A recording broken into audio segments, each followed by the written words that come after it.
friends, it's Trevor, it's Avery, it's Pat, it's the citywide special. The Phillies salvage a 2-2 split against the Giants after a rough road trip. Should we be concerned with the struggling offense? The Phils take on the Marlins on Friday. The Sixers season mercifully comes to a close. Daryl Morey and Nick Nurse will both be back next season. Joel Embiid undergoes knee surgery. As we look to the draft lottery, what do we want the team to do in the offseason? The Flyers wrap up their season against the Sabres as we speak. Alec Bohm and Devin Kaplan are signed to entry-level deals. What can we expect from Danny Briere and what's shaping up to be a pivotal offseason? Howie Roseman speaks ahead of next week's draft. What will the Birds do with the 32nd pick? All that and more coming up right now. How's it going, fellas? Pretty good. Feels like spring has finally sprung. No more cold weather, nice and warm for today, and really much for the foreseeable future, which is nice. But yeah, good to be back. Phil's got one more win for today, which was nice. But yeah, can't complain. Good to be back. 101. Just missed Hurts getting the top 100 influential people during the 100th episode, but we'll take it for the 101. Yeah, I mean, that's my quarterback. That's my quarterback. Cue Terrell Owens. But nah, it's spring is definitely here now. At least feels like it. Things are in bloom. Yeah, getting there. It's going to be up to 80 on Saturday. Yeah, I was walking over here. It smelled very florally. I mean, once summer hits, then you'll start to smell the piss and the weed. But I mean, spring's got a nice scent to it. Yeah, can't complain. It's good to be back that way. You got spring break / Easter holiday coming up this weekend. Anybody got any? You said you go up to your mom's on Sunday? Yeah, we're doing a potluck. Yo, we did, so my mom's birthday was April 7th, but I was all sick, so we couldn't do birthday dinner. So we did birthday dinner for her this past Sunday. Nice. We went to, it's actually Brio, Tuscan Grill in Cherry Hill. Yep. Over by the famous Cheesecake Factory. Nice. It's the Cheesecake Factory ain't that famous. But no, Brio was all right, yo. My uncle's a chef. Shout out my Uncle Hop. He might be listening. Sometimes he tunes in. He recommended that we get a carpaccio. You ever had carpaccio? I never had that before. That's good. He explained it to me like ceviche, but with beef. Yeah. And that's basically what it was. It was banging. All good. Good, though? It was nice? Yeah. I got that. My mom got like this shrimp and eggplant appetizer. I was eating some of that. I got chicken Milanese. It's basically like bougie chicken parm. We were eating good. I'm explaining these things like people probably listening know what they are. Yeah. I'm mansplaining Italian food, my black ass. But anyway, nah, it's good. I'm feeling healthy. Last couple of weeks, I was on my ass a little bit. Just this Philly spring, man, the weather being all inconsistent. I'm glad that legit spring is finally here. We'll take it. You got a big birthday, too? Spruce Dad turning 60? Yeah, 60? Yeah. What's his Having name? A party on Sandeep. Sandeep, happy birthday, sir. Shout out to you. Oh, yeah. Yeah. The big 6-0. Well, that'll be good, though. Good weekend for it. Nice big yard. 80 degrees out. People will be chilling, grilling. Be a good time. Oh, yeah. But, yeah, man. Good stuff. What else is going on? What else y'all been up to? Nothing really. I can clean up my backyard and finally getting to be patio weather. So I get to use my new patio. So that'll be cool. We had this like old rusted ass grill in the backyard that I guess whoever was there last left there. So I finally put that on the curb last night. And then of course, like after I put it out, like maybe like 20 minutes later, I could hear someone wheeling it away. Like people will just take a grill in any condition. Like if you put a grill out on the curb, it's gone in minutes. It's wild. It's like, it's almost like people just, and it's weird because like my street's not even like a main, there's not a whole lot of foot traffic, you know, but it's people find those grills when they're out there. I mean, I respect that. Yeah. That'd be me. If I didn't have a grill, I'm always on the hunt for a grill, even though I have a grill already. I'm like, damn, something about it. You get something like that out of the trash, it's quite the victory. That's a good find, you know. As long as that propane line works, you can fix the rest. No big deal. Yeah, I mean, worst case scenario, you scrap it and like, I don't know, you can get a couple bucks for it, worst case, so. I kind of can't stand the scrap dudes that come around the night before. Oh, they're relentless. Dude, they're so, like, I remember we had, like, an old place on Wolf one time. There was, I forget what someone was throwing out, I guess like an old bed frame or something. It had those, like, wooden slats. and they just like tossed the thing in, and like the slats just like went everywhere all over the street. And then they just like drove off and left. I'm just like, dude, what the fuck? So I had to like go out.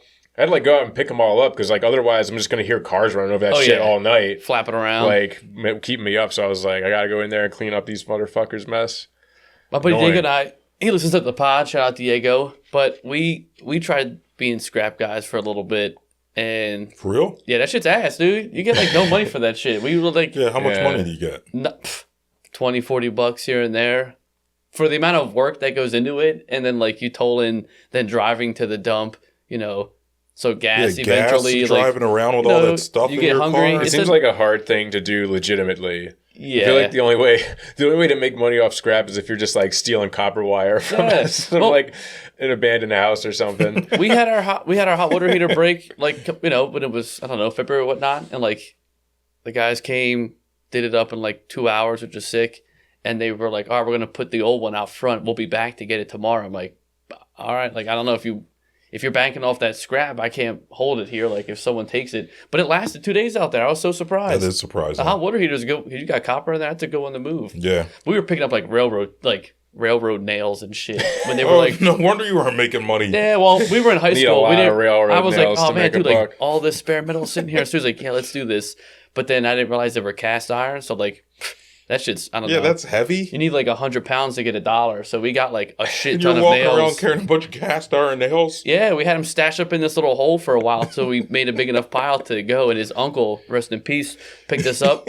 And we put it in this truck. And he's like, fellas, you got $40. It cost me $20 in gas. So I got you guys $20, which was then $10 between two. I'm like, this shit's fucking ass. Yeah. Dude, it reminds me of the... Well, we tried. It was worth the effort. Well, not worth the effort, really. But yeah, it reminds me of that episode of Seinfeld where Kramer and Newman have all the cans. They're trying to go to, I forget which state it was that like has like 15 cents to 10 cents. They were going to Michigan or Ohio. Yeah. And they're like doing the math. It's like, there's like, it won't work.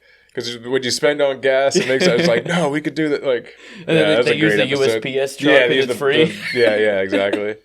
Yeah, we didn't have that connect, so that our dreams quickly faded after we realized, A, there was no more nails. We picked up a lot of them, and then a cop stopped us. He goes, "You guys throwing rocks at the train?" We're like, "Nah, man, we're scrapping." He's like, "What are you scrapping?" We're like, "The like metal over here." He goes, "All right," like walked away. I'm like, "All right, man, well, fuck you. We're on we're grinding out right here. We're doing our thing." But nope. Yeah, he probably felt bad for you. This is the American dream right here. You know? He's like, you need a shit. We're going from fucking rags to riches out here, motherfucker. We thought we had $1 million idea. I'm like, man, all these nails around. I'm like, we're gonna be making all this money. Nothing.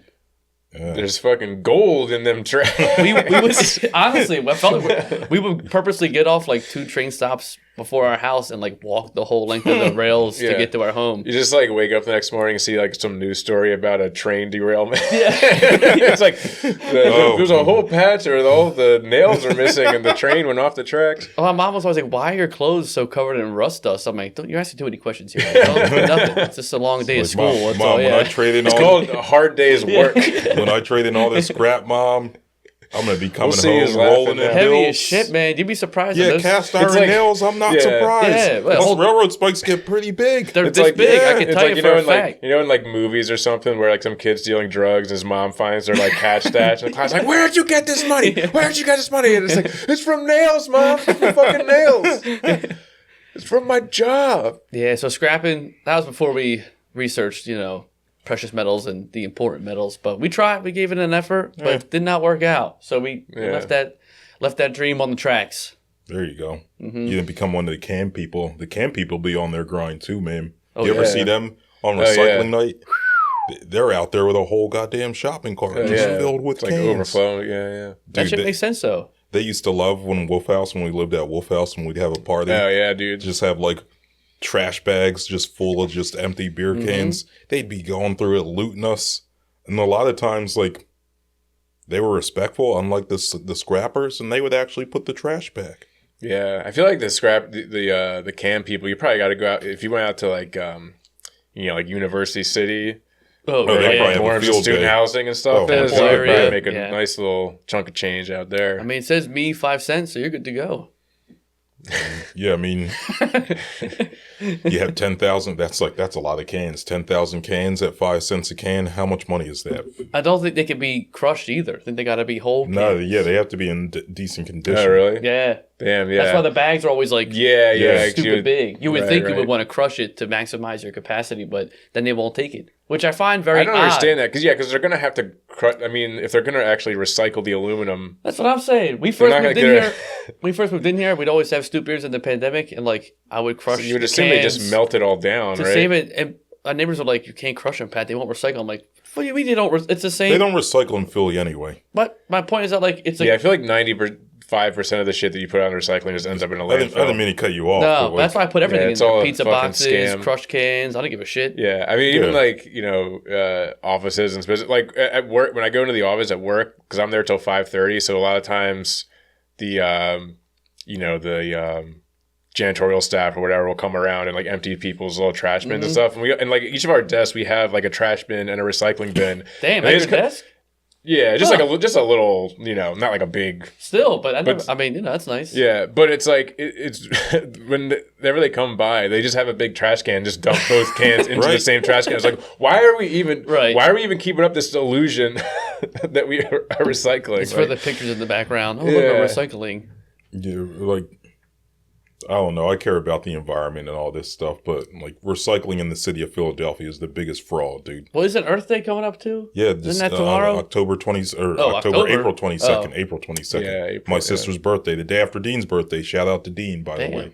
But recycling is fraudulent, man. You remember all those times during the pandemic when they wouldn't take your trash for like 2 weeks? Oh, You yeah. put your recycling and your trash out Or we in had the to same crush the truck. cans. The same truck just takes it all. Yeah. Yeah. And then they still do that sometimes during holidays. I see it where like there's a holiday, so they have a day off, so they're a day behind. I guarantee you they'll do that this week for Good Yeah. Friday. They'll just throw it all in the same damn trash truck. Yeah. Well, since I moved back to South Philly, I've been trying to figure out this whole like two damn times a week trash collection thing. Yeah. So I guess it's they do the trash a second time, but they only do recycling once. Yeah. Correct.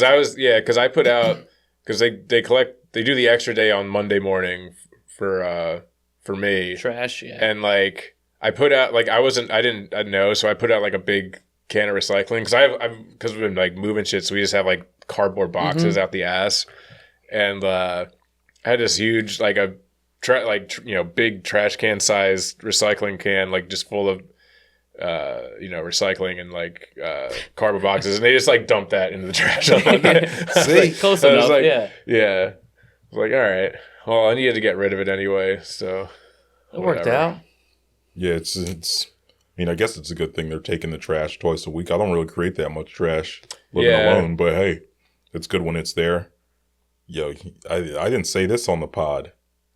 When I got back from LA, you know who was gone. I said this in the group chat. Yeah. Beep beep. Yeah. That my douchebag neighbor, he out, dude. He definitely out. It's a big win for the block. Yeah, it's a as huge whole. win for the block. Yeah. I've been able to get parking on my street so much easier. Some guy's gonna move in with 4 cars. Nah. so here's the Some deal, guy, right? the guy moves in. He's got like 2 like Hummers. He's got a tractor. It's a scrap metal Yeah. guy. He's got the scrap metal truck. He's got his regular truck. That would be the worst of both he worlds. he has like a fucking an RV that he rents out on Airbnb that just stays there all the time. Oh god, that'd be awful. Oh man. But so it's nice I can park on my block again, and the dude that replaced him, like, this was funny, yo. Like, I guess my man with the 3 cars has gotten a couple things delivered to the house. So he's over here knocking on the door. The dude that moved into his place, like, comes out. He's like, yeah, man, I don't know what the fuck you're talking about. He's like, no, I got something delivered here. On Amazon. The dude's like, hey, I didn't take your package, man. Like, and he's like scouring the block, freaking out. It's like, dude, that's your own dumbass fault. Like, That's no one stupid. feels sorry for you. For that. I mean, obviously the guy who lives there now was not expecting the package, and if you're not there when it comes, like, that's just probably. I mean, depending on.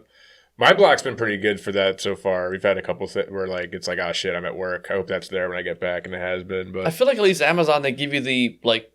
It's I not always like, get the it's money not like back mail where Yeah. you have to like change other things. Yeah. I feel like Amazon, at least you can, it gives you the prompt of like, do you want it delivered at this address every time you purchase something anyway? Yeah. So that's all him. I remember like one time, I don't feel bad. I will never feel bad about anything that happens to this man. I remember at like the old house, like in the span of like a couple days, both me and Jacob had a package stolen, and like his was like a Devo like hat, like one of those Devo cap things. And mine was just a pair of like kitchen tongs. And so I'm just like imagining this like fucking like druggie just wandering around Wolf Street just with the fucking Devo hat and the tongs just like clacking them at people, just like being a fucking menace. Hell yeah. It's like, I hope you enjoy your stuff, buddy. Dude, that reminds me of this one time when John and I still lived at Wolf House. Shout out John, OG producer of the pod, the first episode. Yeah. We still lived at Wolf House. John got a couple records he ordered offline. He ordered a Kendrick Lamar record, like a vinyl, and a Nipsey Hussle record on vinyl. And he gets them delivered, and they get porch pirated. And John's like, yeah, I don't know who the hell took these. Like, I mean, good for them, I guess. He like got free replacements or whatever. So then, like, we're sitting on the stoop probably like a month later. This little old, like, I don't know. I don't want to like generalize or anything, but she looked like she used drugs. And she walks by us on the stoop. She's like, yeah, like someone took these like off your stoop and like brought them back and gave them to me. And I don't really know what to do with them. So here they are. And she gave the records back. They were all beat up and damaged. It's like, what the hell? Like, who is this someone? And like, why did they give them back to you? Gave like, them to me for some reason. To a different address that they like, took them off of. What did they do to hysterical. like bend like 150 gram vinyl records? Like They came into a fucking CD player like, what the fuck's going on over here? It's funny that they made it back though. This won't fit in my laser disc player. yeah, was it like, Look. what was she trying to do? Like put them on like her car and turn them into wheels? Like, I don't know. Damn. Bizarre times, dude. But hey, I mean, that's what you got to deal with once the weather gets nice. Yeah. The mutants and the freaks are out stealing your stuff off your porch. Yeah. Everywhere. All the lunatics are out. I mean, it's a good thing, though. I mean, I kind of enjoy it. The city's got new life when the weather's nice. Anyway. This is true. Well, you know who doesn't really have a whole lot of life, or hit or miss life, I should say, are the Philadelphia Phillies right now. Yeah. Very hit or miss. Yeah. No pun intended. Yeah, I mean, I guess we can go back this time last week, or I mean, I guess the last time we recorded, they were playing the Braves. They ended up losing 2 out of 3 to them. Yeah. Then going to St. Louis and losing 2 out of 3 to the Cardinals. And yeah, I mean, things haven't been great. Like the offense has been very inconsistent. Even in this split against the Giants, the down games, the offense was down. Yeah. Yeah. I mean, you know, you look at it too, the offense, I feel like that's always been, even the last 2 years, has always been the downside of this team, where they're not consistent early in the season. They get hot for random spurts. But I'm more disappointed. I'm not going to lie. Like, you know, Nola's been pretty bad. I'm glad you said to that. start. I think that, you know, I think a lot. Great. He's got a lot of season left to kind of bounce back here. But, you know, you look at it right now, we're 11-8. 11-8 we are right now. 4 of the losses are all on him. Yeah, And it's not like we're giving up. It's not like historical Nola where it's like, oh, we lose a game 1-0, where he did the best that he could, and then, you know, we just can't do anything offensively. He's given up his ERA is almost 6 right now. 6.65. Well, I guess they walk in like 2 runs in the first inning. That's pretty egregious. He can say what he wants about, oh yeah, my velocity's not there and whatever, and I get all that. Like, it's, you know, it sucks. It must be tough to be a professional pitcher, no doubt about it. But damn, dude, those 4 games, even if you win 2 of those, right? You know, you're sitting at 13-6, and not too bad. But 11-8 in a tough division. The NL as a whole is looking pretty hot. So Yeah. it just, you know, the offense is expected, I think, to kind of gel. Harper had a great, you know, 2-game stint against San Fran. We only won one of those games that he popped off, but I think Nola's the biggest contributing factor here to this kind of slump to start the season. Yeah, I mean, when you put it the way you did, that they have 8 losses and he's responsible for 4 of them, like that says a whole lot, right? Yeah. And then like his stats, he's 0-4, a 6.65 ERA, and he's got a 1.66 WHIP, and then a 4.49 FIP. So it's not even like he's getting unlucky. Like to a degree, he's not a 6.65 ERA pitcher, but yeah, I mean his fielding isn't really letting him down that much. And he's like 40% worse than the average pitcher, the average starter right now. Terrible right now, man. His strikeouts are low, and I think of that. I could be butchering the stats right now, but I think of the games that he's pitched, he's given up maybe not earned runs that way, but 16 total runs have been scored. I think in it's games 17. That he's pitched, I was looking at it. He's given up 17 earned runs and 4 home runs. Yeah, it's like, damn, dude, it's a home run a start, right? It's like, and usually with someone on base, he's not.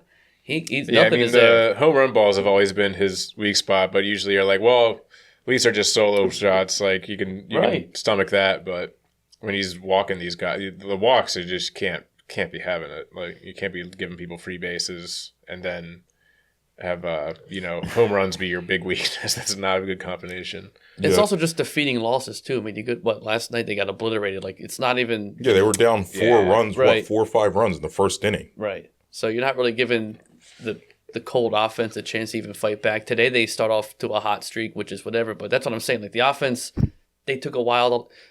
I think they started off. They said it today too. They started off 11. This same exact time last year, they were 11-8 as well. But this just feels, even with the expectations of last year on this team, this still feels kind of worse than it was last year when they started off 11-8.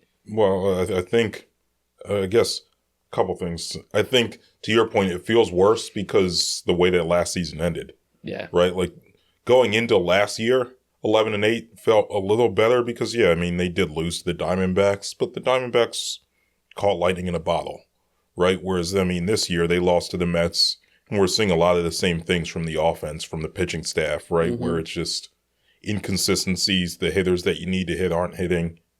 The pitchers that you need to pitch well. Last year was the bullpen. This year it's Nola. They just aren't performing. And it's, I mean, the Cardinals aren't supposed to be that good this year. The Braves are a sleeping giant, but you go into that series in Atlanta with the chance to really bury them and push them 6 or 7 games back, and you don't take advantage of it. Especially the way that they played. Yeah. Like Atlanta didn't play well the first 2 or 3 games of that series anyway. Like they were winnable games. Yeah. They just did not. I mean, they made a bunch of stupid errors on the Atlanta side. We could not capitalize on that. And we made equally as amount of stupid errors and stupid plays on our side. So it's, it's a rocky start. I think that there's a chance that they bounce back for sure, but they're kind of fucking up on both sides of the ball right now, which isn't a good spot to be in. Yeah, no, I agree with that. There's no saving grace right now. Yeah, I think coming into a series against the Marlins, that should be the panacea that this team needs to get a little right. But then they play the Mets, who right now are a half game ahead of them in the division. So it doesn't necessarily get easier. The NL, like you said, is stacked. Right. It's not just the NL East. It's like the whole NL as a whole. The Cubs are good. Yep. The Brewers are solid. Yeah, the Padres, are popping off the again. Giants, we just played. So it won't be a cakewalk. Back to Nola. Corey Seidman's been on this since last season. Nola's velocity has gone down like significantly over the last few years. So 4 seasons ago, his average fastball velocity was 93.1. 3 seasons ago, 92.9. Last season, I guess, 92.6. This year, it's down to 91.7. And like watching that game last night, 4 or 5 innings in, he's 89, 90. Yeah. Yeah. Like, I get it. Give me glimpses of Walker out there. Last year, Yeah, Walker. that's what I'm saying. Walker's thrown harder this year. I But I know you mean. I know you mean. But, and just understand, right? Nola isn't Zach Wheeler. He isn't Christopher Sanchez. He isn't Andrew Painter. He isn't coming out here throwing 80 or 98, 99. Like, that's just not who he is. But at the same time, I mean, even if you are a control pitcher, you need to be able to throw a little harder in this day and age. This isn't the days where Jamie Moyer can come out there throwing 84, 85 and fooling guys. Like, with all due respect, like, you have to be able to throw with velocity and control to a degree. And if he doesn't have the velocity, someone that's around the strike zone like him, they're going to get hit.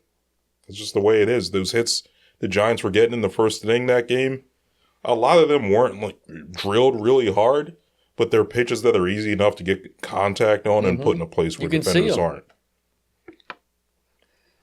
So yeah, I'm concerned about Nola. I'm less concerned about the offense, but there's some flaws there too, right? Yeah. Yeah, I'm not too worried about the offense. I mean, Alec Bohm has been the big, black hole in the lineup so far. But I think he'll come around. He's shown some – he's been hitting the ball, you making contact. He's just like hitting into outs a lot. I'm not too concerned. I mean, he is what he is. He'll have his like hot streaks and low streaks, but he has collected some hits the past few days. He showed some life the last 2 games, which is good. It's good for him. I know baseball it's like golf in that way where like you get the yips and you just got to kind of swing through it. I mean, Pete Rose is not the greatest guy, but he was always like, listen, you get into a slump, you just got to keep playing and swing through it and get like you can't think yourself out of a slump. And I feel like Bohm is not good at doing that. Like he needs that break. He needs to like have Topper be like, all right, you got to sit out for 2 games and then get it back in there. Because last year we thought it was like, okay, maybe he's just like, gets in his head here and there. That's just his MO, I think. I think he's a very emotional player, which is okay. But at the same time, when like the team as a whole is kind of in a rocky start, you need to have some consistency and he needs to wake up and mature as a player, I think, that way. Like you're not a terrible player because you go 0 for 26 right to start the season or whatever it is. You're having fluke outs, you're hitting into double plays, you're hitting fly outs, not even getting like a fly ball RBI. But the last 2 games, his first at bat 2 days ago we went to the game was a pop fly RBI. So like that's it. Advance a runner here and there. Take your small wins. Don't get all defeated. He just gets way too flustered all the time. Visibly. You know what he's got to do? He's got to read Inner Excellence. Yeah, read a fucking book. He does, actually. He's got to start living in the present and stop being bogged down by his monkey mind. Right. The man was hitting fucking doubles left and right last year, again, RBIs. Like, you have that in you. You're a great build. I mean, good third baseman here and there, but just get out of your head, man. You got it. The only person in his way is him. He's right there. Yeah, I mean, he should really hook up with Jim Murphy. Inner excellence. Like, dude, like I think that's what a lot of it is. Kidding. Like, that's like exactly. Or like, something like that. You should talk to AJ Brown. Yeah, not even poking fun at the situation. My man, maybe he's going to a therapist, but he needs to figure out his mental, especially baseball. Probably more than most sports, baseball is such a mental sport because you fail 7 out of 10 times and you're considered a Hall of Fame level player, right? Mm-hmm. Right. So, yeah, I mean, in most Hall of Fame level players, when they got in slumps, I'm sure they got down about it. But like you said, Pete Rose says swing your way out of it. And Bohm just has never really shown, I don't want to call it the toughness, the mental toughness to get through it. But he's just never really shown whatever it takes to get through those slumps. They just spiral and spiral and spiral. I mean, last year, after the All-Star break, I mean, granted, he did get hurt. There was some injury in there, but he just was never the same player. No, I mean, you see a pitch come through and you think it's a ball and it's clearly a ball, but it's a strike. All right, move on, no big deal. Like you haven't really, not for nothing either. Like Bohm hasn't really earned the right to complain too much. He's still young in his career. Like you haven't really been anybody. You had one good year last year where you got some kind of national, publicity that way. But I think that he just needs to get out of his head and just start swinging at shit. I mean, plus you get that stink on you, and like pitchers now see that shit. They'll be more aggressive then. Oh, for sure. In a fucking 3-0 count, they'll start throwing you gas or whatever it is, and like they're not afraid to throw to you. They're not feeling sorry for you by any means. And they'll give you a hittable ball because they know you're not going to hit it, or you'll hit it into a stupid play. But I think he's got the tools to do it. But he's one that. I think that there's, a chance that he bounces back quicker than like a Rojas. I mean, just his at bats. I mean, he hasn't. He keeps like hitting it outs, but he doesn't look like lost at the plate or anything. He's hitting it hard too. He's hitting the ball hard a lot, and just just running into outs, and that's just baseball. Eventually, that'll, So I feel like he's due for some positive regression. We're starting to see it. Starting to see it a little bit. What about our wet boy? Our wet boy. I don't. He's cold and he's cold and wet right now. Him and Rojas are both. Yeah, just center field is just a black hole. Yeah, I mean that's the one part of this team where you have to look back and be like, that was a real failure of the front office to address center field in the offseason. They just let it go and hope that it would sort itself out, and it has not yet. So I don't know. I mean, I assume they're going to be zeroing in on that during the trade deadline, unless one of them really starts to pick it up. But I don't have reason to believe that they are. I mean, we just haven't seen it yet. I mean, Marsh, he has his moments, but great defenseman, that's fine. But like his bat has been completely MIA, and he doesn't get all that on himself like Bohm does. So he's just, I don't know what he's doing right now. No, he Dude, he was pretty down on himself. I guess it was after the Cardinals game, the last game of the Cardinals series. He straight up said, I feel like I'm letting my guys down. Like, I feel like I'm letting my teammates down. Yeah. He's pretty down on his luck right now, man. I meant at the plate that way, but I guess, he sure, doesn't show. He's not right. spiking his helmet, like breaking his bat over his knees, but he's. I'm sure he does he's feel feeling it. Yeah. But I mean, Rojas' only saving grace was that he was good in the field, and he's been having some shitty ass. I mean, you have the one. Yeah, you called him an idiot last week. Could have been a 50-50 between him and Sosa doing his stupid shit, letting that ball drop. Then you're throwing a ball like where the fuck you throwing the ball to? That was horrible. Come on, now he is an idiot. He's still an idiot. Yeah. He didn't prove me. He proved me right. I mean, that was just like, hello, look at this. He had no reason to throw that ball. He fucking chucked it like it was bottom of the ninth in the World Series, and making a Hail Mary throw, and that was terrible. Yeah, and it's and that was bad. I mean, and the thing with Rojas is like he can't just be good or even like very good in the field. He has to be like an elite center fielder to justify his spot in the lineup. Correct. Yeah. So unless he's that, then you just can't really throw him out we're there. 20 games in, and he's had two embarrassing. I mean, I get it. Outfield warrants an error here and there, like a miscue, whatever. You missed a cutoff guy, but to have a ball drop like you're in fucking pee-wee shit or T-ball is pretty embarrassing. And then to have that throw, an unneeded throw, and be that bad is... Yeah, that play last night. I thought of you that when he made that throw. I was like, yeah, there's Pat's idiot. But I mean, I don't know what they're going to do at center field because the hope would be that Justin Crawford's ready at some point. I mean, AAA was an aggressive move to start him at, and he's hitting 265. He's not doing great. Yeah, you can't really be banking on that. You'd be setting him up for failure if you called him up right now. So I don't really know what they're going to do. I think they got to fucking lie in their bed right now. I mean, they kind of, to Trevor's point, like they didn't make any adjustment there. They banked off of, Marsh being Marsh of last year and being somewhat decent, and Rojas being a really good outfielder defensively, but yeah, I don't know. It's not looking great. Sosa can't play everywhere. Yeah. Sosa is the man, though. Yeah, for sure. So he's quickly become one of my favorite players on the team. Yeah. Even though he's been on the team for, I guess this is his third season, he's never really been in the spotlight like this and actually excelled to the level that he has. And I get it. It's early, small sample size and whatnot, but he brings so much energy and so much swag that this team needs that he does need to play every day, but you can't play him everywhere. You can't really play center field. That's what I'm saying. He doesn't have to move in that way. I mean, left field he did all right, but so I mean, they got some shit to work through for sure. Beginning of the season, 20 games in, you got a long stretch ahead of you. You know what happened last year when they were 11-8? They talked about on the broadcast today. They won 7 in a row. Yeah. So I mean, it's possible that they turn some things around. The Marlins, it's a great launching point. You can build up your confidence against a basement team like that. Mm. Maybe you can turn this thing around. But. Yeah, I mean, I'm definitely not, I feel like we're in, a slight eyebrow-raising stage here. I'm not panicking, not, like, worried, just like, a couple things need to figure out.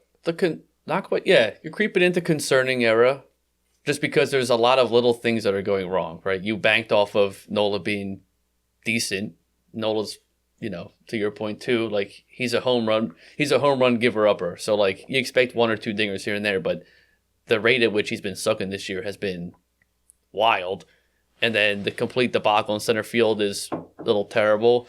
Fielding errors from Turner early on, a little bit concerning. I think honestly that whole deal is really not paying off for the Phillies at all in what they paid for him. He's not really hitting well either. He hasn't at all really as a Philly. For what they paid him, bringing him in here, he really has not transpired to the worth that we paid for this guy. I mean, I don't think anyone disagrees with that. And his fielding errors too. Okay, fine. Same with like the Rojas deal. You're a shitty batter, but you got to be elite in the field. Turner has been elite in the field, but since he came to Philly, he's had multiple games where he's had stupid errors. Even today, you missed out. Today was a bad game. Not the second one, but the first one. You don't even go attempt to run after the ball. You just throw your hands up in the air mid-game. That guy could have got a double. Yeah, no, I mean, he's a bitch. Honestly, Trey Turner, the whole ovation thing, whatever, that was great. You're in mid-season form. Listen, Go off. And honestly pretty chill right now. But I'll take the ovation thing a couple years ago. That was great. He's a bitch. Oh, I'm honestly pretty chill right now. But he is like the guy. His mom can't even save him right now. A phone call from anybody won't help this man. He just perpetually has the yips. He swings and golfs at fucking everything. You can almost call it. I can smell it in the air when he's at bat. If it's a meaningful at bat, the man throw him a slider. He's golfing for that shit. He's not worth the money we paid him. He has not had anything to touch that contract output wise to make it worth it. I don't really disagree with you. It's just funny that you're that worked up 20 games into the season. But nah, I was going to complain about him a little bit too, because his on base percentage has been better, but lately, like the last 2 to 3 series, his plate approach has kind of sucked again. Yeah. And then to have a game to like today, we won the game, so it doesn't show as much.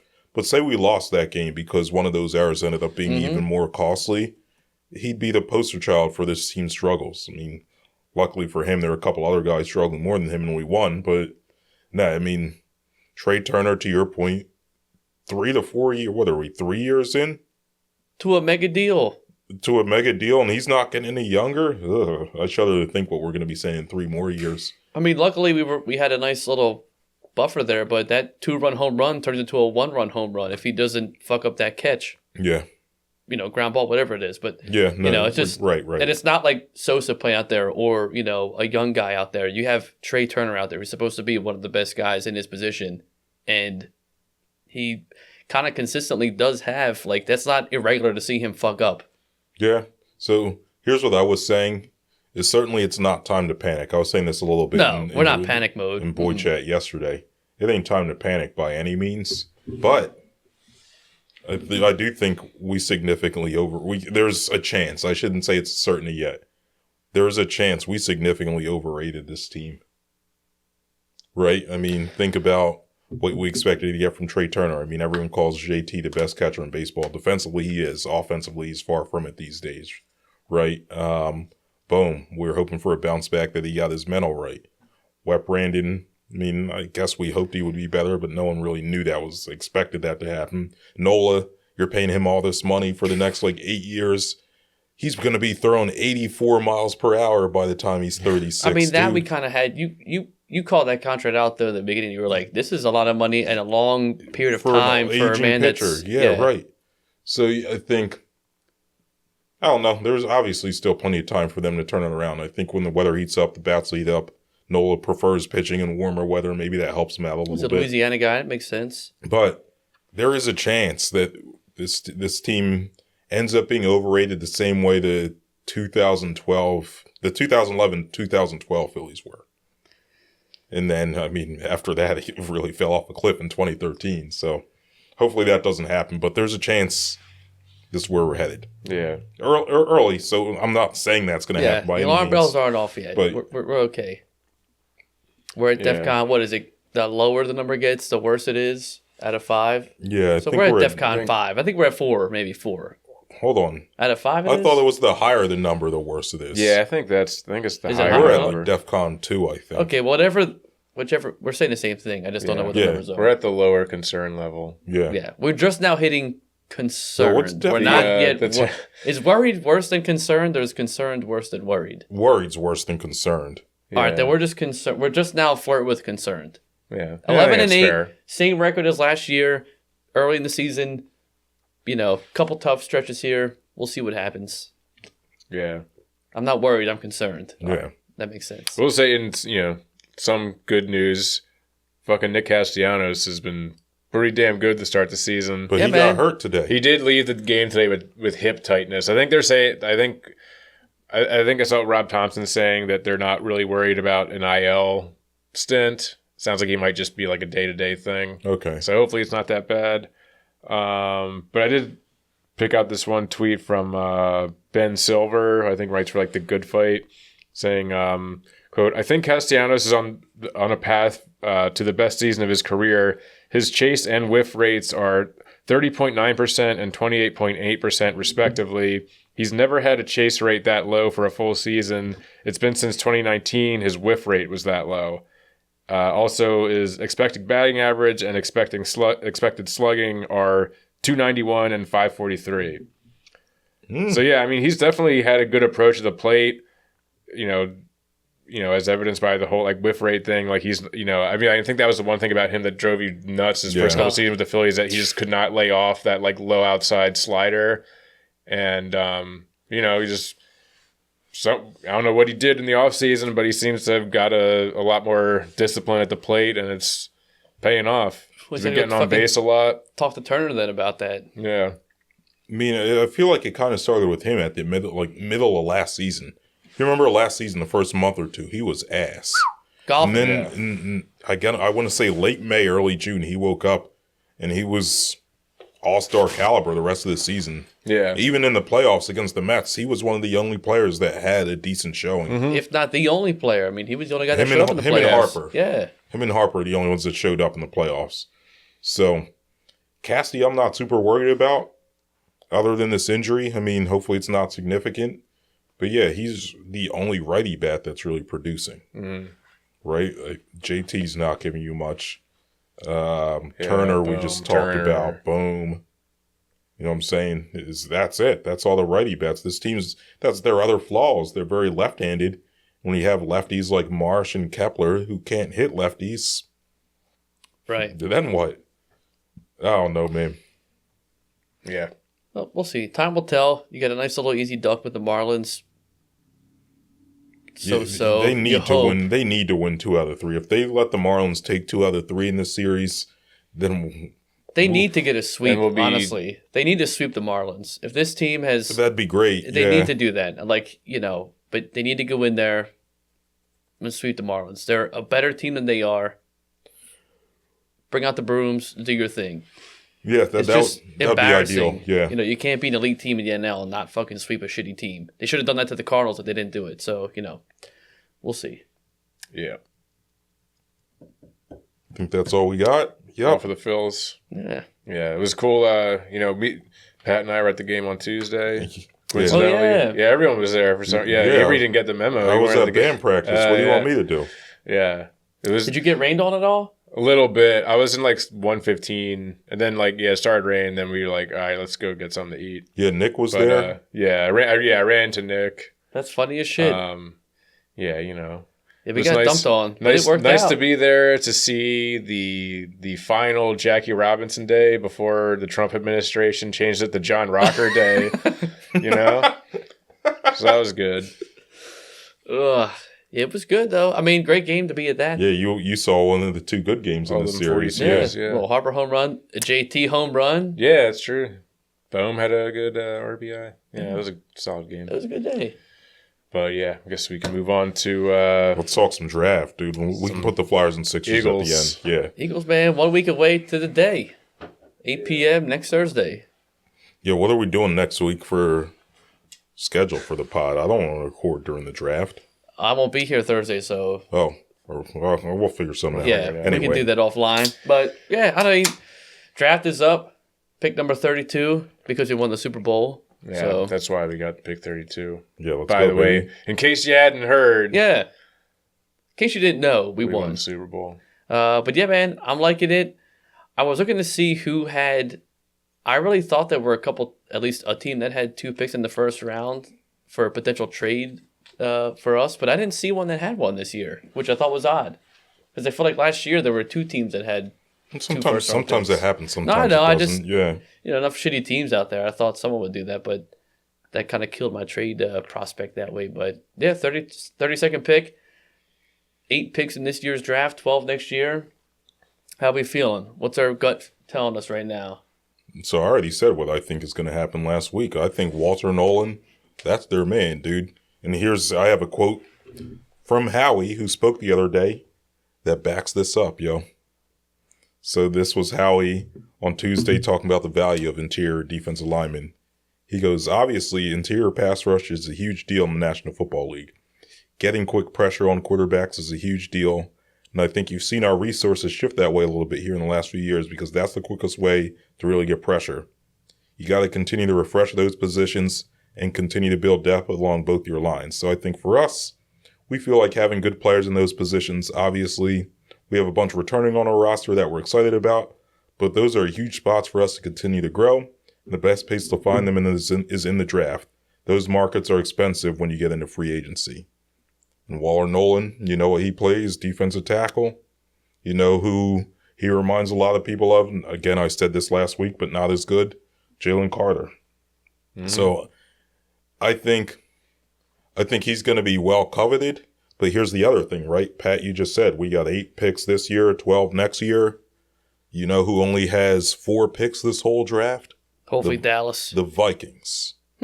Oh, good trade partner then. So, yeah, I think the Eagles are going to hope that Nolan will fall to them.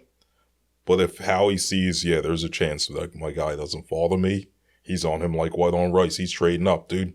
You heard it. Like, that's my prediction. It's Waller Nolan, which I would be very happy about because, you have Jalen Carter and playing opposite to him to a degree. It doesn't really matter. But you also don't want just Moro Ujima and Jalen Carter taking all the snaps. You got to rotate these guys, right?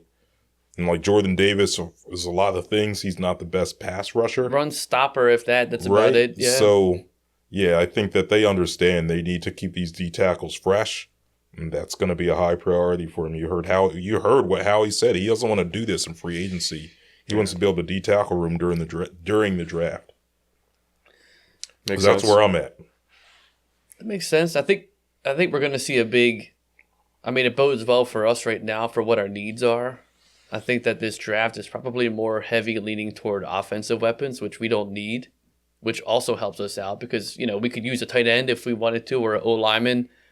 The top 4 or 5 O-linemen are going to be gone but by the time they get to us anyway, because teams that are pretty ass usually have a quarterback from last year or are drafting a quarterback this year and trying to work their way back up. But I think that we're in a great spot, even though we're at 32, right? Whether they hold, trade up, trade down, it's a win no matter what for us, I think. I think either way we come up on top.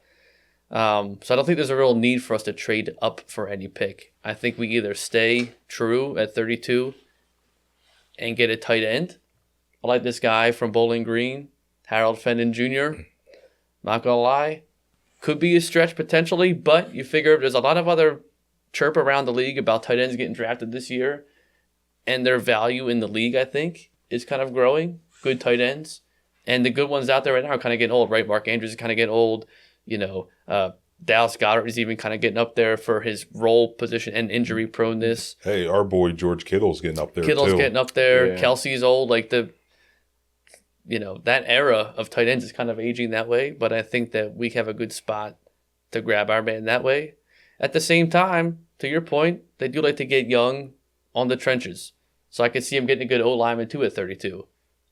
You think O-line at 32? I think that's a big need. I think that that's a sneaky need in the first round. I could see them drafting up to get someone from Georgia or even Oregon.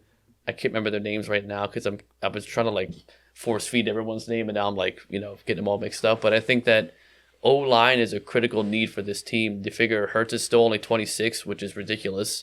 Lane ain't getting any younger. I know he wants to play to be 31 or 32, but realistically, his elite level probably won't last that long. Had you kept Mekhi Becton, probably would be safer in the sense of you got Mekhi still then, you got Dickerson, Malata, Jurgensen, no big deal. Fred Johnson, we're good to go that way. But losing Mekhi Becton, I think, will be a big downfall this season. So if there's a good O-lineman, interior O-lineman from a good school that has a great build that Lane Johnson wants to play next to, he's only got 3 years left, maybe 2 of, I'll give him actually 1 of prime Lane Johnson. Give him his ideal fit for another year. That buys him into his contract, which helps you out lengthwise. So you're saying that's their first round pick? My head is O-lineman for the first pick. Oh, wow. Yeah. I could see them drafting tight end. I think defense will be a third option in my head. See, I think defense is going to be a high priority because most of the offense is already here for the next 3 to 4 years. They already had a lot of defensive turnover, and if you don't re-up some of these positions, you're going to have even more. I get it. But you look at where the money's at, though. They've invested a lot of money in, Saquon re-up for a longer deal. He's getting older. A.J. Brown's getting younger. Devontae Smith is in his prime. Hurts is in his prime.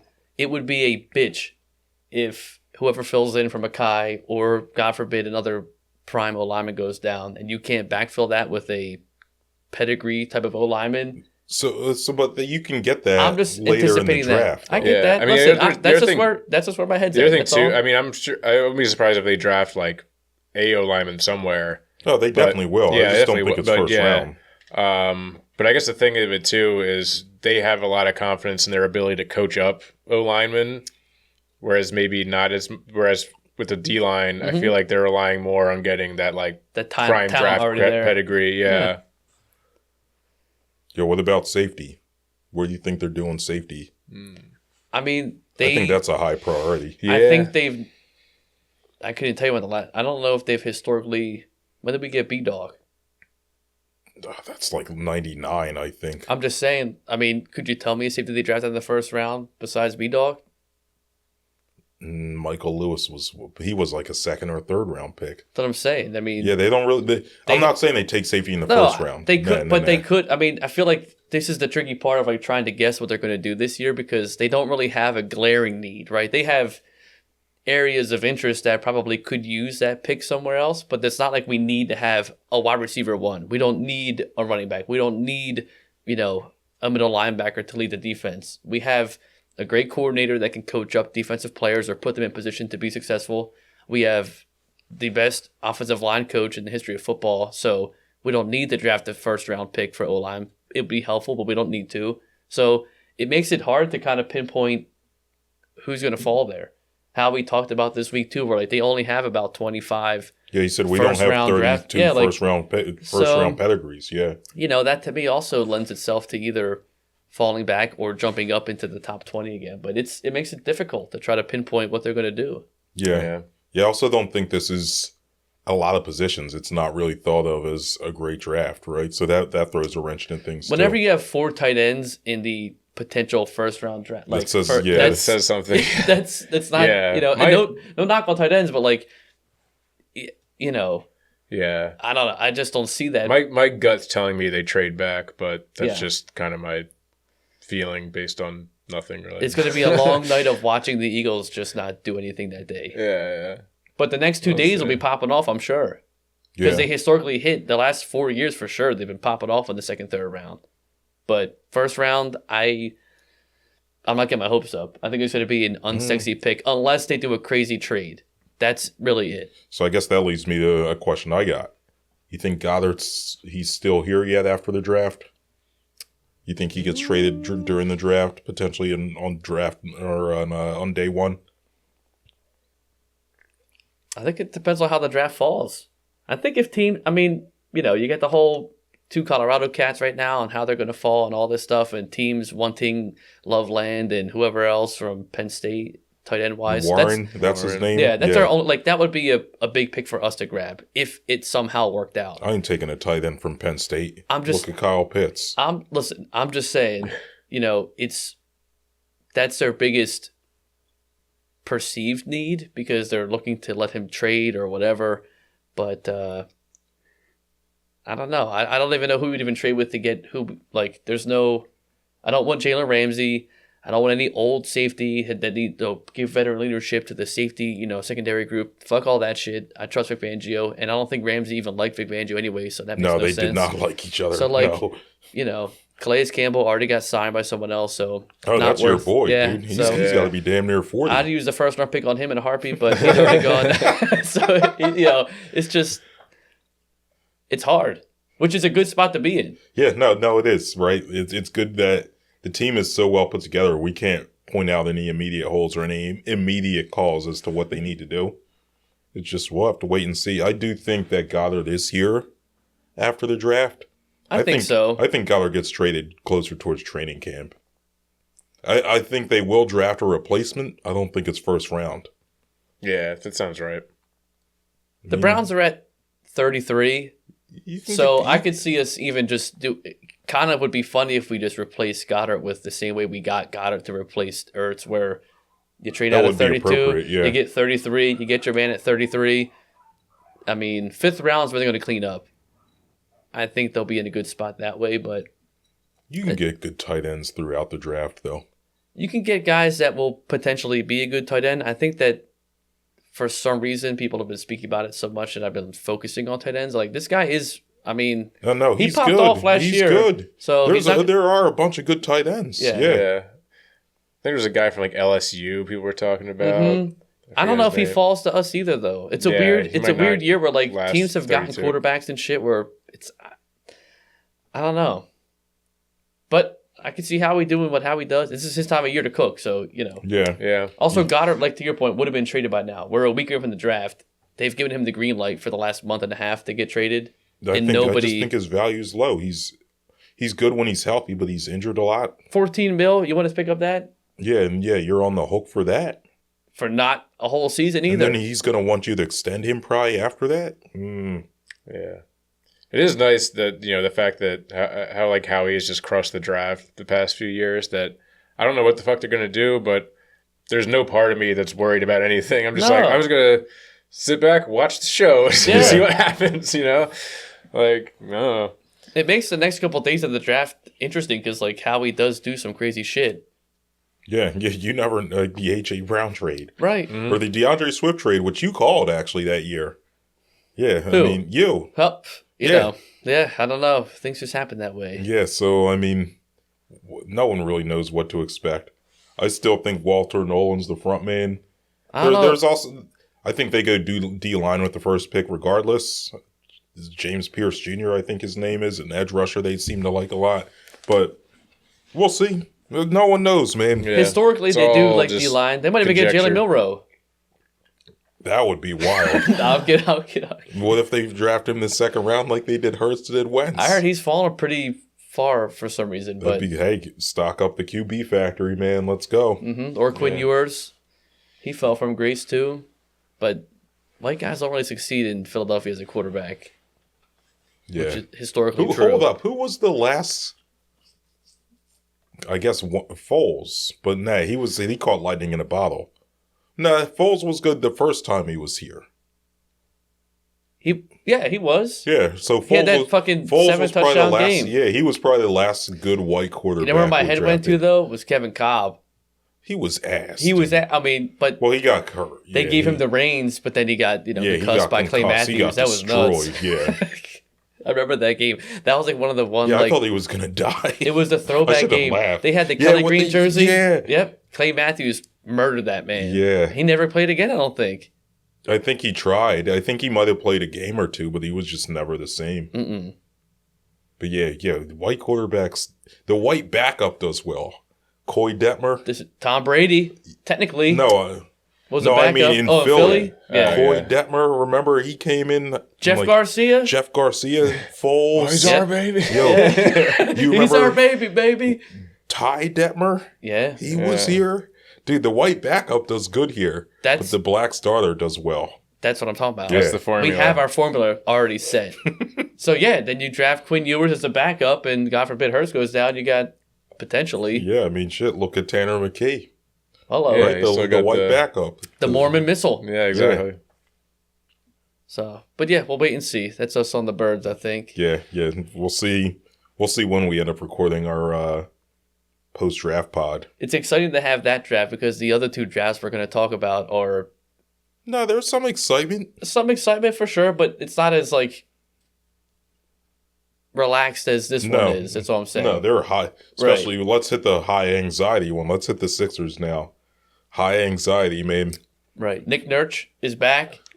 Nick Nurse, my boy. Ugh. He's not going anywhere, which I think we all expected. At least I thought. I expected it, but I don't. Just because I expected it doesn't mean I accept it. I mean, I just don't think that they were ever gonna fire him, given just how many things went wrong this year with injuries and stuff, and that I would have been a little surprised if they had fired him. It would have seemed very I don't know, just flailing, reactionary, kind of, It's like you eat a chili. Don't think they want to bring in another new coach at this point.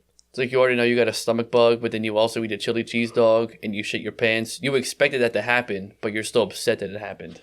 Yeah. And that's us right now. That's exactly where I'm at. I've complained about him a bunch all season. I don't even need to rehash my concerns or my annoyances or my grievances or none of that. It just is what it is. But they did finish with the fifth worst record in the league. gives them a 64% chance of keeping their pick. They have something like a 12% chance at the number 1. If they lose this pick, maybe. Oh God. Well, I hadn't really thought about that. So yeah, I mean, it's still what is like a 36% chance. There's there's close to a 50% chance that they don't get the pick. That's because I mean, I want to believe that there's no way it's going to happen, but it's like imagine if they had a 36% chance of getting the first pick, we'd be like getting ready to have a party for the lottery. Right. We'd be so psyched, be like, we're so close, we might get it. And so yeah, man, like as bad as this season has been, that would just be the ultimate salt in the wound if they have to surrender this pick. It would be very on brand for just how much just awful stuff has happened to this franchise. I saw like Bleacher Report's big thing was like what went wrong for every NBA team, and most teams were like the Kuzma trade late in the season for the Bucks, or like one specific thing. It got to the Sixers, they were like everything ? Like nothing, like nothing. So to have your team be everything went wrong, essentially, and to have a large chance to lose what you kind of tanked for. Yeah. Not even purposefully tanked, but then you try to tank, and then like you won a couple games, would kind of hurt you here and there, but like it's classic Sixers right there. Yeah, the writing's kind of on the wall. Yeah. But I haven't I let that thought cross my mind the other day when the season ended. Like to this point I've been like, yeah, they're gonna tank and they're gonna get the pick. And then I let the thought cross my mind. If they don't get this pick, what do they do? What happens? What do we do? What do we, as fans of the Sixers, what do you do? I'll be optimistic. We're gonna do Oklahoma City bombing round 2. Yeah. It's gonna be dark. I feel okay about it. I will say, I think that, let's say, worst case scenario, we lose the pick, right? I think you hope that, you get a healthy Maxey back. Oh, that I think you'll get a healthy Maxey. But it only counts if you get a couple of people with that too. PG hopefully is still here and is good. All right. McCain, I don't know what his timetable looks like, but he'll be back at some point. I think he'll be back at the start of the season, yeah. Back and in fighting shape. I think he'll be good. He's young yet. That gives you a fighting chance. The only big if factor is, well, there's two, I guess. What does Embiid's return to play look like, right? I mean, the surgery's done. That was the biggest kind of hurdle right now in terms of right in front of our face. What does Embiid look like now in 2020? With no cartilage in his knee. 6/5, whatever it is, yeah.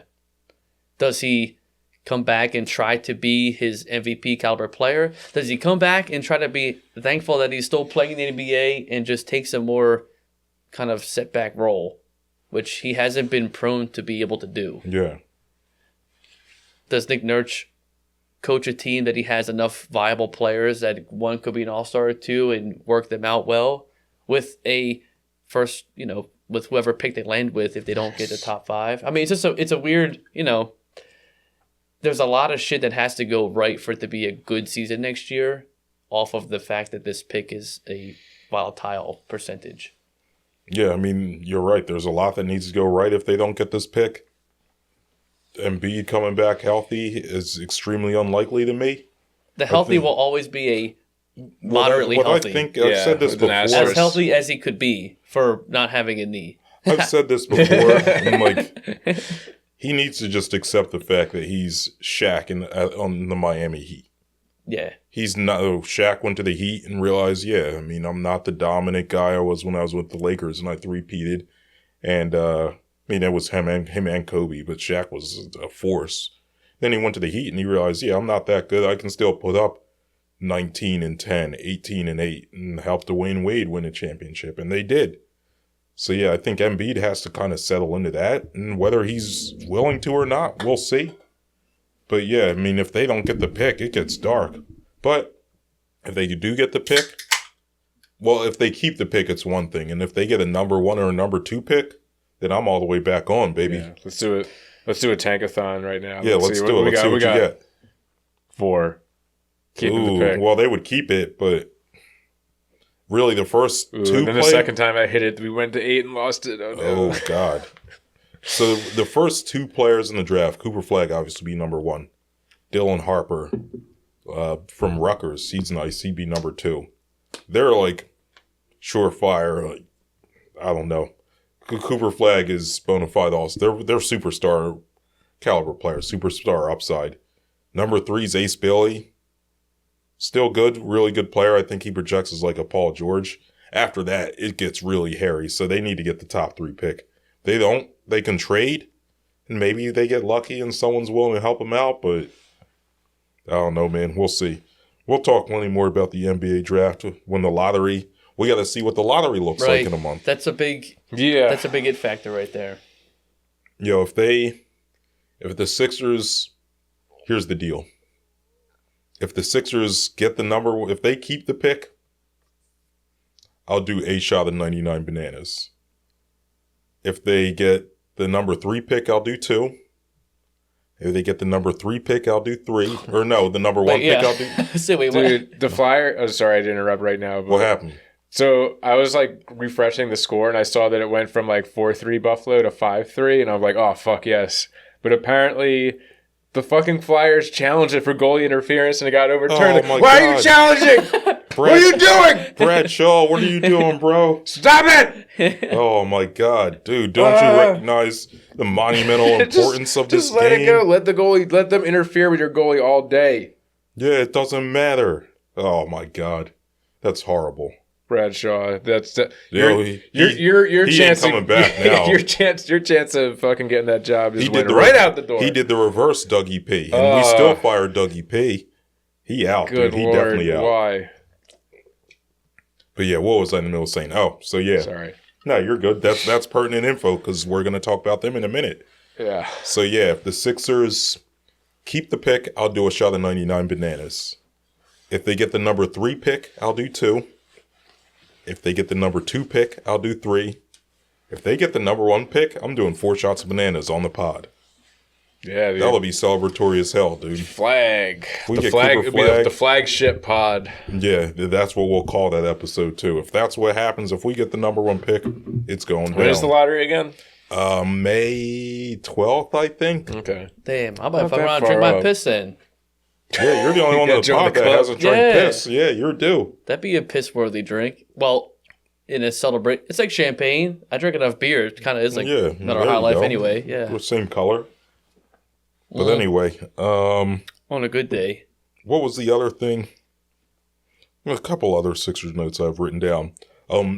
Morey admitted he overvalued veterans, which is why we had Kyle You Lowry. don't say. Hello? You Pat- don't say. Wow, I didn't see that coming. Kyle Lowry, Reggie Jackson.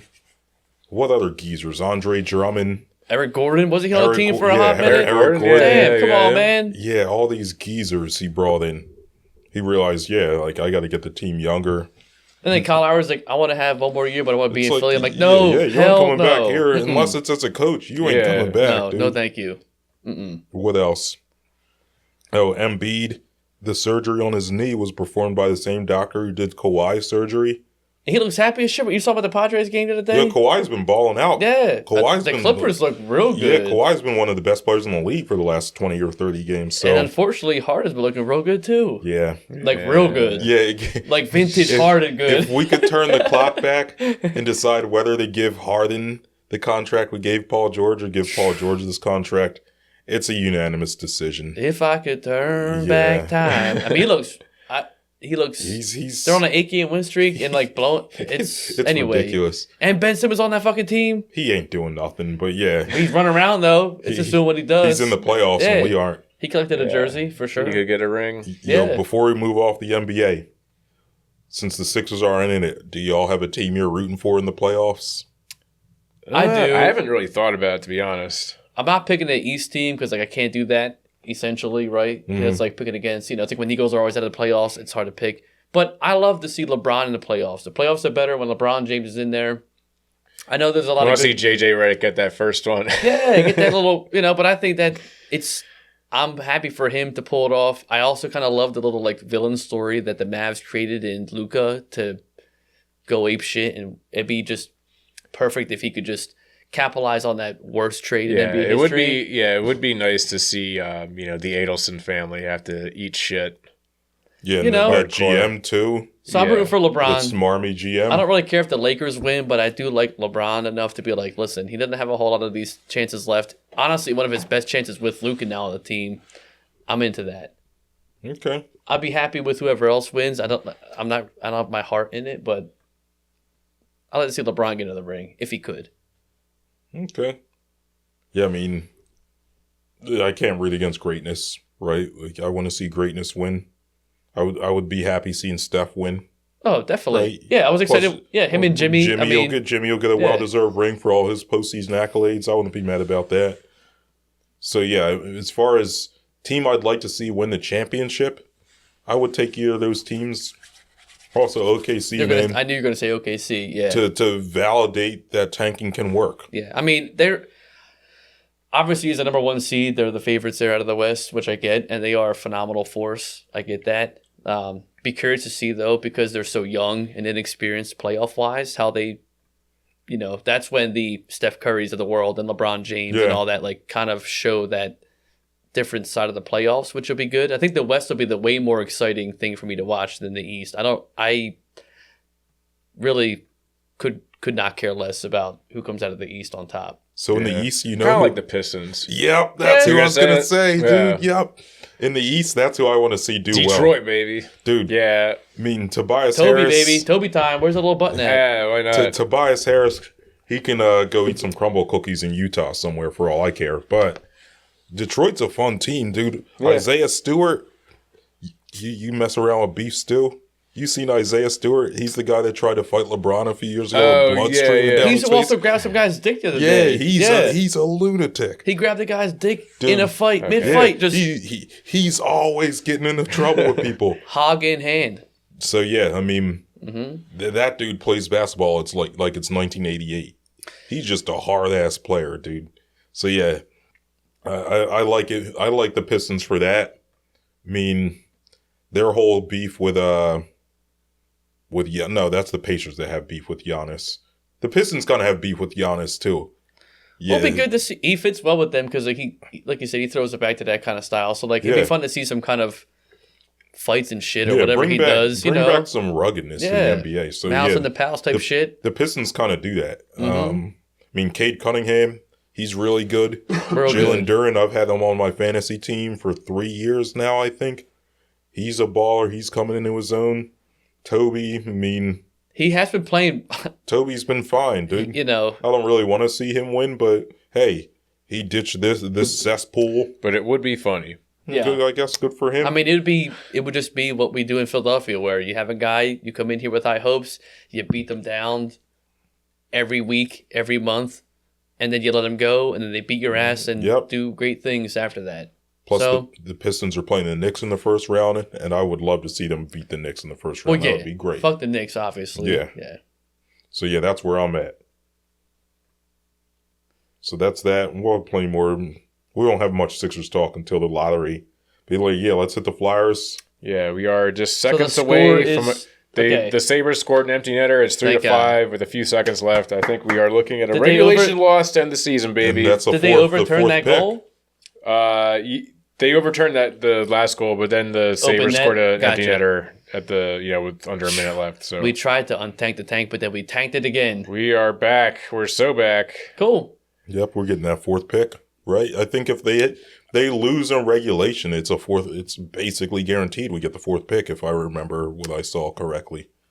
Yeah, I can't remember. I think that would put them at like obviously there's the lottery, so it's possible they could move back a spot or whatever, but I think that would put them the fourth pick. It puts them at the fourth worst record. Yeah, I believe so, with the tiebreakers and everything. A way to get the job done, Flyers, honestly. And Mitch Castle did his thing. Yeah. And still got a loss, which is good. He can still be hot, and we can lose, and all will be right in the world. Yeah, he made me look good. I remember our pod, I guess it was probably our second pod of the Flyer season. I said his over-under was too low. It was 48.5, 49.5 points total. I said he was going to finish with 26 goals and 40 assists. You know what he finished with? With these 2 goals tonight? 26? 26 goals. Yeah. 36 assists. I was a little off. I mean, not by much, though. Bench him like a dope for no reason. He might have made me look really good. Or his supporting cast around him, too. Yeah, or like if the Flyers had a half-decent power play, then he'd probably rack up a lot more points. Yeah. You know? That was one of my other preseason predictions, was the power play was going to be better, which it was better. That first goal they gave up was we had the power play, and they scored a shorthanded goal. They've given up a lot of shorthanded goals. It's just like a funny. Year. It's just classic Flyers right there. Flyers got one back with 19 seconds. Who scored it? Fuck. I don't know. I didn't see. I didn't get the push notification yet.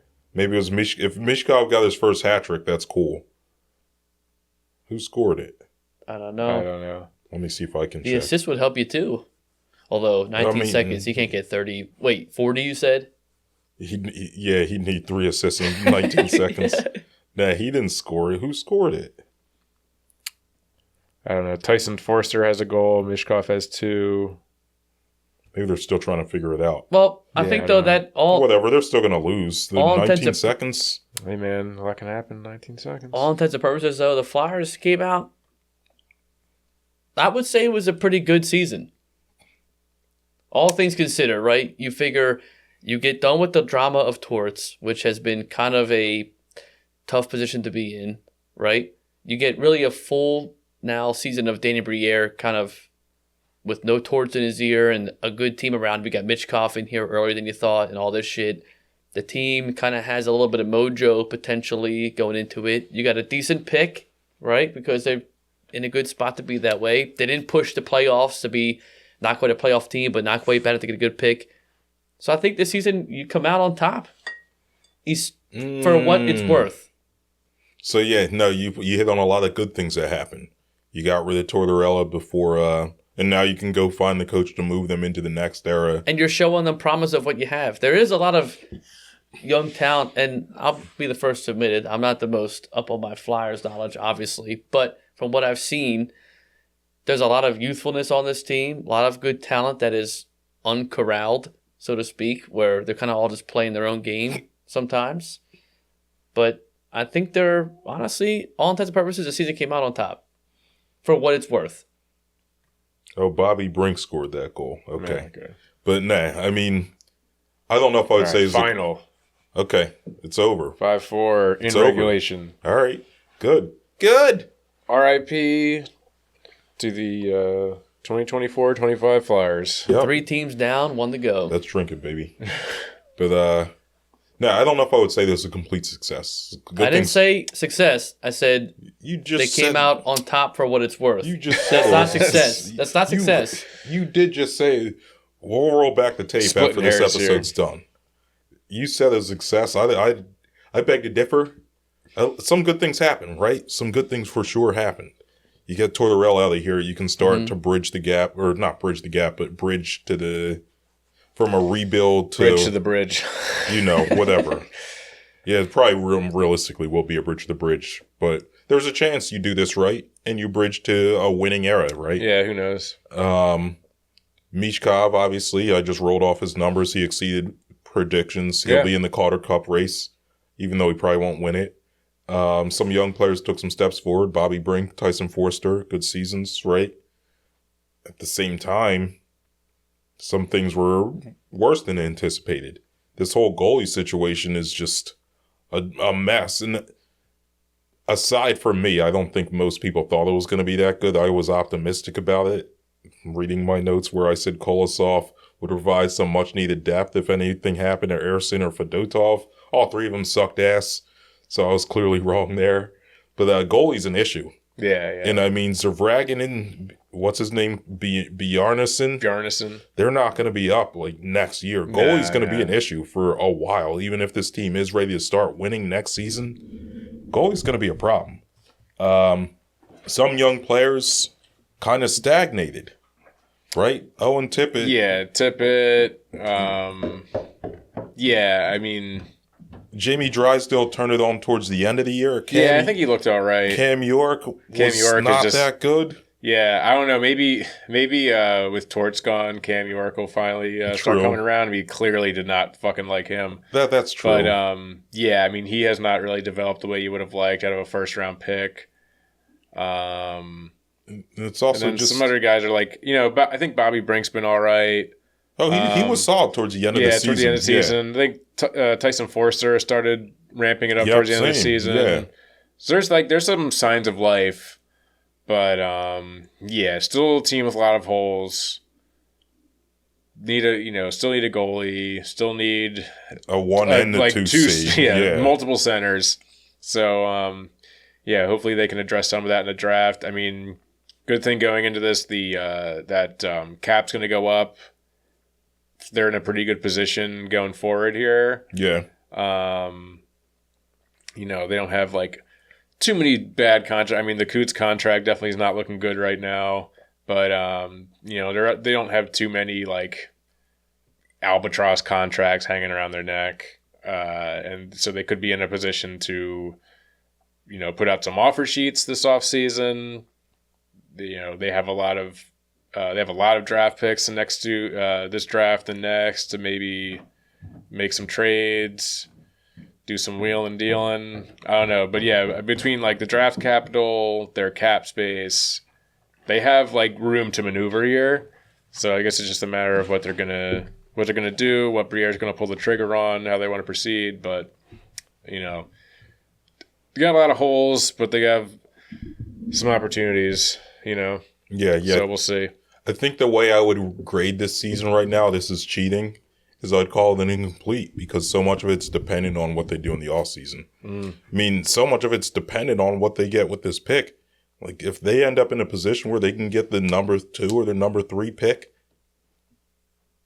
even the number 4 pick, that's a lot better. I mean, they did get Michkov with the number 6. So, yeah, if you end up at 7 or you end up at like 9, let's say if they completely fall back, it's not the end of the world. But from the draft to what they end up doing with their cap space to the offer sheets to what kind of trades they make, I can't really say too much about this season. I don't think it was a success. I'm not going to call it a failure. I just think it's incomplete until we see what fruits the regular season record and the cap space yields. I think it's a shame and very odd that both of those draft conversations are eerily similar, right? Like the Sixers are a perennial playoff. At least we know the Flyers are going to have their pick. Yeah, that's the big thing. That's odd though, right? That you have perennial playoff team the last 2 picks in the couple first years, round. right? And now you're like same thing that way. At least with the Michkov pick, you drafted him at 6 because you had the thought process of like you might not get him for 2 or 3, whatever it would have been. Yeah, that ended up working out well. And you got him kind of on a very lucky chance to get him back over here earlier than expected. So it kind of bumped up your timeline that way. It's just funny that the Sixers are in the same conversation draft-wise as the Flyers are, but they're in completely opposite ends of the spectrum potentially, but they really could be a lot more similar than we think they are. Well, the thing we got to do now is we have to root for the Oilers and the Avalanche to get bounced in the first round because we have both of their first-round picks. We have 3 first-round picks in this draft. Oh, so there's move up. Oh, yeah, that's right. Okay, we did get the Avalanche's pick. Yeah. With your boy. Walker? Sean Walker. Yeah, my boy. Yep. But so I mean, obviously those project to be pretty late round picks, but still three picks in the first round next year. That's part of the move up. That's that ain't nothing to sneeze at. Yep, it gives you wiggle room. Yeah, I mean, and realistically, neither of those teams is as good as they've been the last few seasons. Yeah, let's see. It could. Is Draisaitl still banged up? I don't know. I feel like he was banged up for a while. Then the Avalanche traded Rantanen, and they're still really good. They still have Cale Makar and Nathan McKinnon. But, I mean, they're not the beast that they were a couple of years ago when they won the Cup. Yeah. For sure. Hey, we could be all right. I keep forgetting I got to do my hockey pool at work tomorrow. But anyway, I guess that's it as far as the Flyers are concerned. We won't really have much Flyers and Sixers talk until that week. The hockey lottery, the NHL draft lottery is like May 7th, and then the NBA draft lottery is May 12th. We're going to have some lottery stuff to talk about. Yeah. That one pod we did over... Yeah, we did that damn upstairs. Near 100 episodes ago was almost the same week or same day. The pod we did was during the NHL draft. Yeah. When we drafted Michkov, then I remember, and Bonk. Yeah, Nick was talking about the Indian cheesesteak, and then Trevor goes, the Flyers just drafted a guy named Oliver Bonk. Speaking of Bonk, dude, we got Bump. Bump's been pucking. Yeah. Yeah, Bump just won the Frozen, what do you call it? Yeah, the Frozen right? Four. Yeah, they won the Frozen Four. They won the NCAA, right? Yeah. Bump. Brink, Western Michigan. Bonk. Bump, Brink, Bonk. Yeah. Well, Yeah, the Three we got a Stooges, the Barkey hockey in version. the system. Barkey, Brink, Bump, Bonk. Oh, yeah, dude. Damn. And What then could go wrong? we got my boy Devin Kaplan, the new Black Flyer, man. Yeah, that's right. I hope he pans Yeah. out so I can get his jersey. From Jersey. Yeah. Yeah, from Bridgewater, New Jersey. Shout out to him. Yeah, 68 Flyer- yeah, on your 68, scorecard, but 69 in his heart. and 69 on the draft. Yeah. So, Yeah. Got a lot going on there. yeah, the Flyers got some young blood upcoming that I can get excited about. A little melanin on the team. Mm-hmm. Very little. I said a little. I didn't say a lot. But, yeah, And maybe Zayd Wisdom will come up. Yeah, who knows? Maybe some of these guys will bounce back. Maybe we'll acquire a good black player in the offseason. Then I'm buying that jersey straight up. Yeah. Gotta get you a new jersey. Although Wayne Simmons jersey would be relevant in 30 years. I mean, yeah, you can't get rid of that. Oh, yeah, that's a forever. Yeah. Yeah, classic. Yo, I seen some rumors. What if because I seen people talking about this on like Coach? Reddit. Yeah, on Reddit or Twitter or something. Like, yeah, I would love for Simmer to be the coach. He has no credentials for that. I don't know. I would love it. Maybe, yeah, I'd love to give I him. would love it. I'd love to give him a job in the organization somewhere. I mean, that's the classic Flyers thing to do, to give your old players jobs. So I Briere's don't know. like, Dude, I'm gonna I I don't know bring- what he's. I don't know He's what like, he's. I'm going to bring Simmons in as the head coach. I'll bring Hartwell in as the assistant. Dude, I'm going to bring... yeah. bring He in would the be a whole- better power play coach than Rocky Thompson. Just saying. Yeah, I mean, Just saying. My man scored a power play goal or two now. He would be a better power play coach than Rocky Thompson. we just gotta bring Wayne Simmons on as a fight advisor. Oh, yeah. Just teach- Oh, yeah, they would Just- never lose a fight. Yeah, just have Wayne Simmons They just scored- in the ring with all your guys. They'd score plenty of net front power play goals and win every fight, and it would be True. amazing. That's right. That's what this team's missing right now, clearly. Gotta have it. Not goalies, not centers, not defenseman depth. They're missing fighting and net front presences on the power play. Yeah. All right. Well, I think that'll just about do it for us here tonight, everybody. Thank you for listening and tuning in. Give us a 5-star rating and a review wherever you get a podcast. Give us a subscribe on YouTube. Follow on Twitter, TikTok, Instagram, Facebook. Send us an email at citywidepod@gmail.com. And from all of us here at the Citywide, good morning, good afternoon, good night. Happy Easter, I guess.